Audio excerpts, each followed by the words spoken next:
All right, so in this video we got Phil from Down2Mob. What's up, everyone? Yeah, we're chilling here at camp. We just actually got his podcast uploaded. Woohoo! Yeah, so we're really excited. And we're gonna check it right now, actually, because we uploaded it to iTunes. As soon as the iTunes accepts it, then it gets pushed out to all these different podcast networks. And we've got a couple clips coming up here in the video in just a little bit from the podcast itself. But let's check real quick and see if it did. Let's check. I figure people like to hear Brian talk, and they like my videos, so maybe they'll like to hear me talk too. Yeah, let's see. I got some things to talk about. Oh, go get the keyboard out of the way. Submit for review. Still pending. Hold on, we'll try again. We'll keep trying. Come on. No, I'm just kidding. My keyboard doesn't work. Really excited though.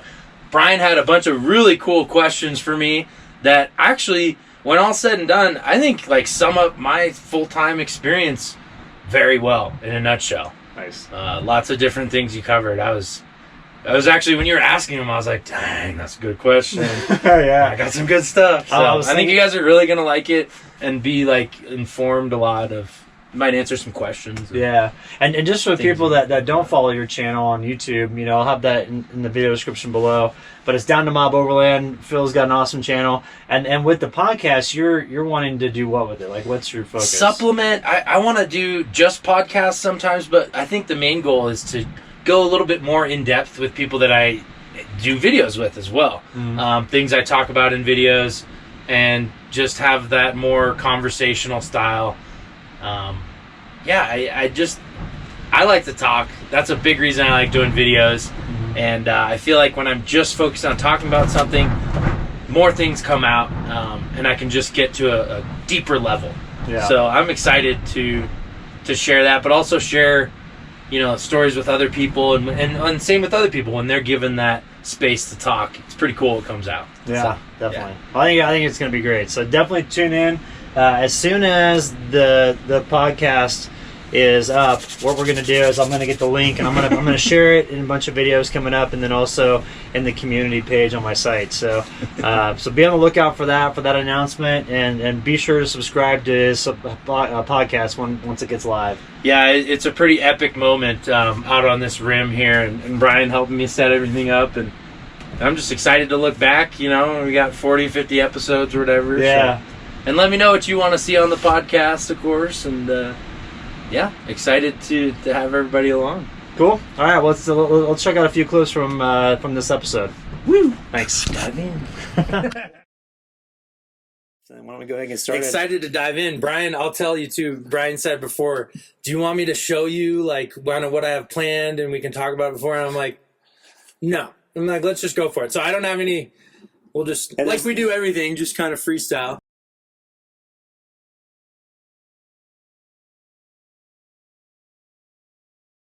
All right, so totally changing gears here. Yeah. All right, 4 low. All right, yeah, 4 low. We've just been mobbing. Yeah, let's crawl into this territory. Disconnect sway bar. Yeah. All right, we're good. How is love life on the road? Oh wow. And how do you meet girls living this way? So a lot of it's actually it's been a lot different experience than I thought it would. I didn't really try to meet anyone for a while. I actually thought, which was kind of scary. I was like, dang, I think I want to be alone for a while. Tinder, all those things. Of course, you can meet girls, when you're traveling through any state and things. You've done that. And but the coolest thing was meeting Ashley at Northwest Overland Rally. She actually followed the channel before, so she was like, hey, Coda, like, nice to meet you guys, which was kind of weird, but also super awesome.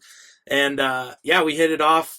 And then after Northwest Overland Rally, I was like, well, she's a cool chick. So we went to, we explored all over Washington. We went to Ocean Shores and drove on the beach and stayed with our new buddies over there, Billy, Yoderholm, and Matt. Yoderholm? Yeah, Yoder, yeah. Yeah, that's cool. Dude, Billy is awesome guy. Big motivation for me growing my mullet too, by the way. Which is coming in nicely. Yeah, I was gonna say, it's really flowing right now with like thanks, the light behind you shining in from the camper. Yeah, I see the locks there. But where were we even going with this? Oh, we're talking about love life. Oh yeah, love life. Oh, that's so funny. So So yeah, anyways, after about a week or two, Ashley and I were like, okay, we like each other enough to like let's go to Alaska. And since we met, she was like wanting to go to Alaska, which was weird because I wanted to as well. And it just kind of all clicked to where she moved some of her stuff in the truck. We traveled together for like 3 months. So we went from Washington through BC, through Yukon, Northwest Territories, did the Dempster Highway, like 500-600 miles off road to the Arctic Ocean and Tuktoyaktuk, and that was just insane. The feeling of getting all the way that far, especially with her and as a team. And she, she did so much to help set up camp, and she was just so we were just so into it. It was fun. And then after that, she came back to Washington. She had to go out on a ferry. She did like a 90-day job, and we've kind of just been doing different things since. And I haven't really put much effort into that department. I want to, but it's funny because I feel like I have the highest standards I've ever had right now. Like anyone talks about a girl, they're like, oh yeah, this girl, I'm like, cool. Does she want to move into a truck camper? Yeah, exactly. She down to sleep on the ground. If the result is, I don't know, any like hesitate, I'm like, no. Well, tell her after that, and then let me know. And no, I don't know. It's just I want a girl that's just like down to mob, man. That just wants to just see what happens, explore different things, but have big goals and make sure we do cool stuff. So we'll see what happens in that department. But that's awesome, dude. So far, I've been super fortunate to have met Ashley and had our time together traveling. It was just unreal, honestly. Yeah, that's cool. Well, speaking of work, one of the questions I think that a lot of nomads get asked on a regular basis is, how do you make it work financially? Like, what are your revenue streams? Were you able to put some money away in savings that you've drawn from? Do you do side hustles? Because all those things, it's different for every nomad, but every nomad figures out a way to make it work. Yeah. If you want it bad enough. Some people say, okay, I ran out of money that I saved and I'm just going to go back to my life that was before with a new perspective, which is awesome. And I had that. I was open to that when I started. I think you should be open to, nobody should say, this is my life now. Like you feel trapped. And that's not the goal of this lifestyle. You don't ever want to feel trapped. But as far as finances, it's funny because I was a financial advisor. People that I talked to would ask me for financial advice all the time. And the advice that I was giving them was good advice. I was convinced. And I know that anyways, I wasn't necessarily taking that advice on my own. A lot of times I wanted to tell them, cash out your 401k and go travel. Do that thing you wanted to do. You want to start a business in retirement? Start it now. Like a lot of times I couldn't really tell them. And that's why ultimately my heart wasn't in that career fully. Even though I still did help people, save money and have more money to retire and do the things they wanted to do. Anyways, when it comes down to finances and how I actually make money, I really jumped into it with some savings from my career in finance. My channel, this is the funniest thing ever, it got monetized the day I quit my job. The day of? October 1st, 2017, was it? That's a sign. 18. No, it was 18. Yeah. That's a sign. Yeah.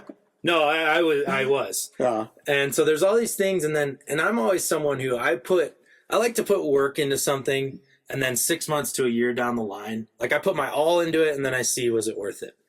And I always learn something. A lot of times maybe it wasn't necessarily financially worth it, but I always learn a lot. So this was the same thing. I was like, I'm going to put a ton into it. I'm going to travel, do what I want to do, and just try to be real and document and have fun. So YouTube's been my primary source of income.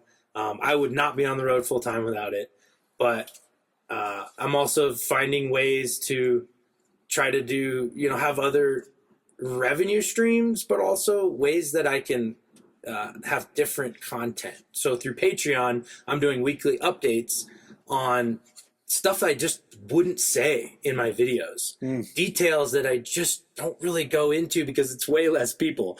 And also I want to keep, I feel like those are good platforms to provide that like extra layer of content for people who are, so I'm working on that a little bit.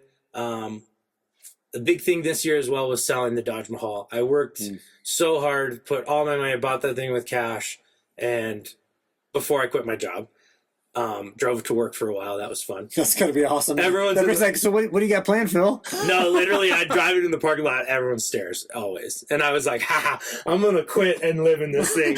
You And suckers. all you fools are jealous. I'll do to this day. I love it. That's so cool.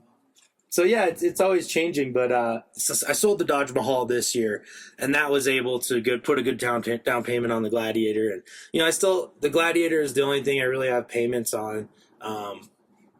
But it's just something that when you live this lifestyle, you don't have this huge mortgage and all that. It's like, that's like my mortgage payment, Yeah. a few $100 a month for that. That's pretty chill. And for me, the reason I went brand new truck as well and finances and all that is because I was convinced I want to do this for years to come.